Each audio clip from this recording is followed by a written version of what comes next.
ஹாய்ங்க. நம்ம விற்கிற தோடு இல்லை கவரிங் தோடு இந்த மாதிரி போடுறப்ப தோடுக்கு போடுற பட்டனை போட்டுட்டு அதுக்கப்புறமா நம்ம திருவாணியை போட்டோம் அப்படின்னா காதும் வலிக்காது. தோடு ஆடுறப்ப கீழே அப்படியே தொங்குற மாதிரி இருக்கும்ல, அந்த மாதிரி இருக்காது. நல்லா ஸ்டிஃபாக காது அழகாக இருக்கும். இந்த டிப்ஸை ட்ரை பண்ணி பாருங்கள். 1க்கு 2 கூட போட்டுக்கலாம் நீங்கள் தோடு பட்டனு. ஆகஸ்ட் 15க்கு பாப்பா ஸ்கூலில் டான்ஸ் ப்ரோக்ராமு. வேலு நாச்சியார் தான் பாப்பா இன்றைக்கி செலக்ட் பண்ணி ஆடிட்டு இருந்தாங்க. அவங்க காஸ்டியூம் எல்லாமே ஸ்கூல்லே கொடுத்துட்டாங்க. ரெடி ஆகிட்டு மட்டும்தான் வரணும். அவங்களே சொல்லிட்டாங்க இந்த மாதிரி தான் தலை பின்னணும், பூ இப்படி தான் வைக்கணும், இந்த தோடு தான் போடணும் அப்படின்னு சொல்லிட்டாங்க. ரெடி ஆகிட்டு பாப்பா முன்னாடியே வேனில் போயிட்டா எப்பயும் போல் 8 o'clock.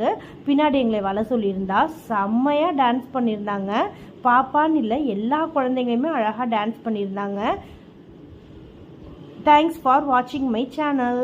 தேங்க்யூ.